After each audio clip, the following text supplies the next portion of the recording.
कुर्सी पे बैठने वालों को जमीन की अहमियत याद रहे, सच दिखाते हैं हम।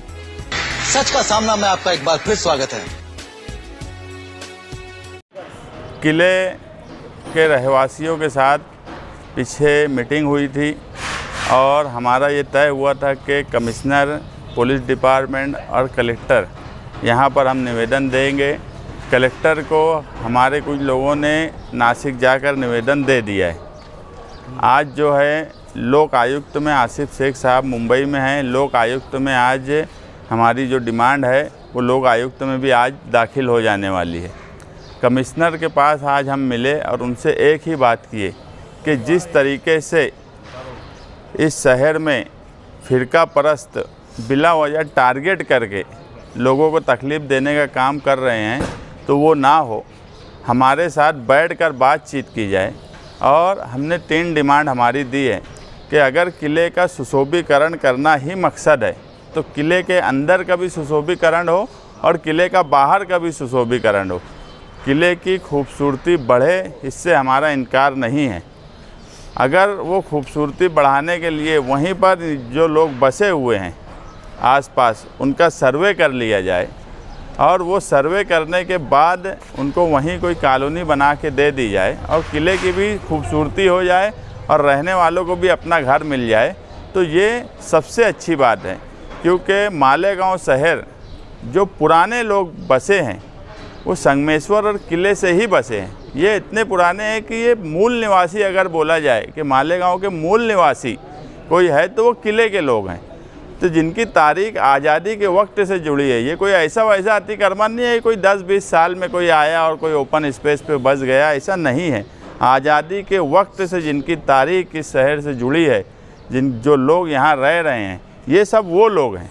तो इनको उजाड़ा ना जाए और इनसे बैठकर बातचीत की जाए। दूसरी डिमांड हमने ये की कि हीरापुरा में 115 सर्वे नंबर 115 में जो जगह है वहाँ पर इनको 1000 स्क्वायर फीट के हिसाब से घर वालों को जगह दी जाए। और तीसरी डिमांड है जो एसटीपी प्लान जहाँ बन रहा है वहाँ पर हमारी मालूमात में कारपोरेशन की एक बड़ी जगह है, वहाँ पर अगर जगह दी जाए तो ये बातचीत करके मसले का हल निकाला जाए। अगर ज़बरदस्ती की जाएंगी तो दिखती बात है कि पुराने लोग हैं वो भी रोड पर आएंगे और कोई बात ना हो। इसलिए हमने भी एक सिफारिश लेटर साथ में दिया है पार्टी की तरफ से कि इनसे बातचीत की जाए और बातचीत करके कोई हल निकाला जाए। कलेक्टर को लेटर दिया जा चुका है। ये सब जल्दी करने की वजह ये भी है कि जिस हिसाब से मालूमात आ रही है कि कोई इस किले का सुशोभीकरण करना मकसद नहीं है, किस तरह से बुलडोज़र लाकर खड़ा कर दिया जाए और ये बताया जाए कि देखो मालेगांव में मुसलमानों को तकलीफ़ दी जा रही है, ये मकसद है। सरकार में बैठे हुए लोग किस तरीके से दोहरा रवैया इस्तेमाल कर रहे हैं, इसलिए हमको कानूनी सहारे की ज़रूरत पड़ी है। तो आसिफ शेख साहब आज लोक आयुक्त में दाखिल करेंगे और हो सकता है कि आज रात ही हम लोग भी मुंबई जाएं और हाई कोर्ट में भी एक पिटीशन दाखिल करें, क्योंकि जो हालात हैं हमको बहरहाल आज कानून की मदद की सबसे ज़्यादा ज़रूरत है। और प्रशासन से भी हमने यही कहा है कि लॉ एंड ऑर्डर शहर का ख़राब नहीं होना चाहिए, बातचीत करके इस मसले का हल निकाला जाए। नहीं, ज़बरदस्ती अगर की जाएंगी, अभी तो पहला हमारा स्टेप ये है कि बातचीत करके मसले का हल निकाला जाए।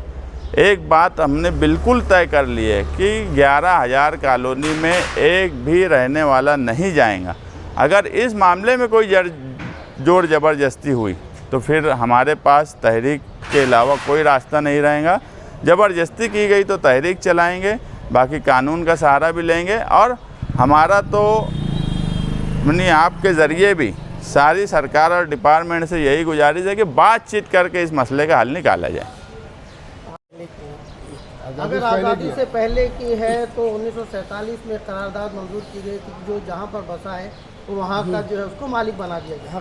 फिर ऐसे को हम जो है अतिक्रमण कैसे कह सकते हैं? मैं तो पहले ही बोला कि अतिक्रमण तो है ही नहीं।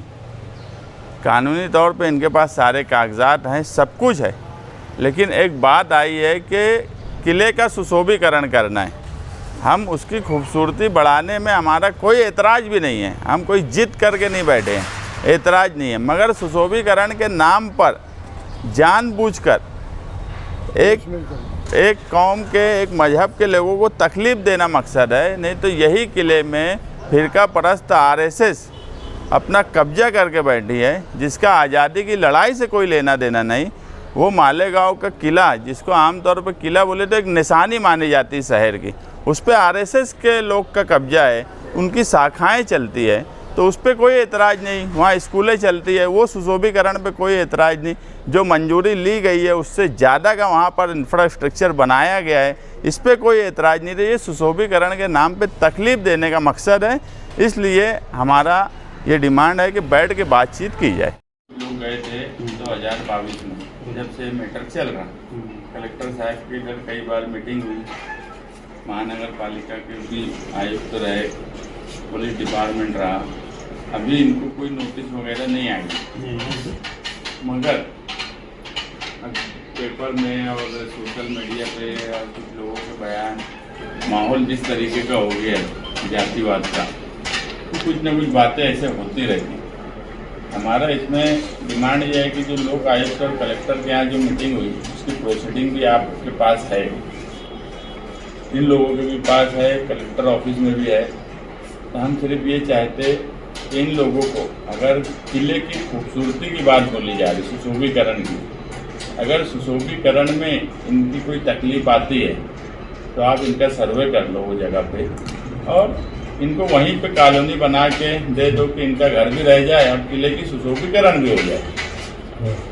सुशोभीकरण का महानगर पालिका हो कि सरकार हो, सुशोभीकरण के नाम पे किले के बाहर वालों की तो बात सोचती, मगर किले के अंदर वाला अतिक्रमण के बारे में बात नहीं करती। हमारा ये नहीं बोलना है कि अंदर का अतिक्रमण निकालो, हमारा मगर ये बोलना है कि अगर तुम बाहर का निकालने की बात करते हैं तो फिर अंदर वाला भी सुशोभीकरण देखो। अगर ये चीज़ नहीं होती कोई वजह से, तो हमारी दूसरी मांग है उसमें कि हीरापुरा में महानगर पालिका की जगह है 115 में, तो वो जगह इनको अलाउड करो। आरक्षण वगैरह वो इसीलिए सिटी इंजीनियर और उसको बुलवा रहा था मैं। कॉर्पोरेशन की दूसरा एसटीपी प्लान, एसटीपी प्लान यहाँ अपना अभी बन रहा, वहाँ पे कुछ 5 एकड़ जगह है, इसमें हमारी मालूमात है। घरकुल योजना में ये लोग कोई हाल में जाएंगे नहीं। हाँ, ये एकता है। और आखिरी महासभा जो हुई थी जून की, वो 2022 में, तो अपने महासभा में घरकुल योजना की जो खोली है वो माडा को हैंडओवर की, वो ठहराव हुआ, उनको लेटर पत्र व्यवहार भी हुआ। वो दूसरा मतलब बोलने का कि जो पोजीशन है ना घरकुल योजना की, ये वहाँ कोई यानी सब कुछ हो जाएगा। बातचीत अगर आप करेंगे बैठ के तो बातचीत करने भी तैयार है। तो साथ में हमारा भी एक पार्टी का सिफारिश लेटर है उनकी तरफ से कि कुछ इनके साथ मीटिंग करना है, तो हम भी उसके साथ रहेंगे। और इनकी मांग की सिफारिश है, हो सकता है और भी राजकीय लोग आके सिफारिश करें, लेकिन घरकुल योजना में हम नहीं जाएंगे। ये एकदम तय फैसला है। व्यवस्था अच्छी भी कर दिए तो नहीं, व्यवस्था अच्छी भी कर दिए, ताजमहल भी वहाँ बना दिए, तो हम नहीं जाएंगे। एक चीज तय कर लिया हमने कि वहाँ नहीं जाएंगे, वो व्यवस्था के नाम पे भी नहीं जाएंगे। हमको जगह, इनको खुली जगह है, इनको खुली जगह दो। अगर आप चाहते कि गांव का वातावरण खराब ना हो तो बैठ के बातचीत करके हल निकालो। अगर हीरापुरा 115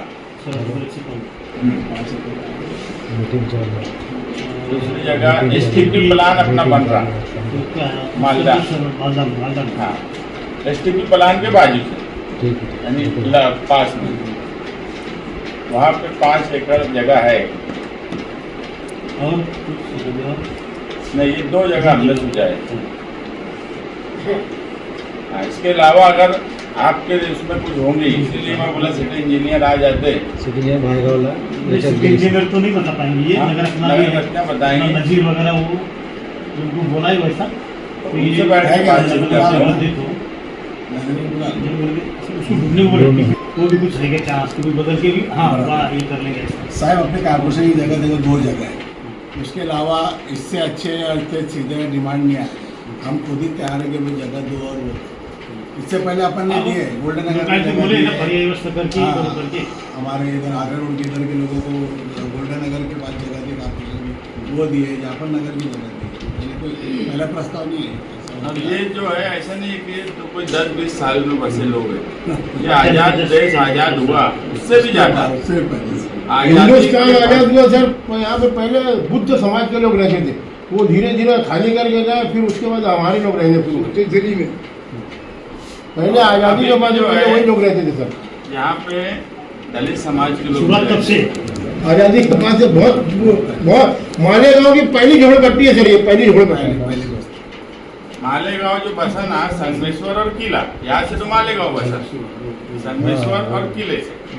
तो बोलने का मतलब ये है कि मालेगांव में रहने के पहले हकदार में संगमेश्वर और किले के लोग आते। तो अगर उनको तुम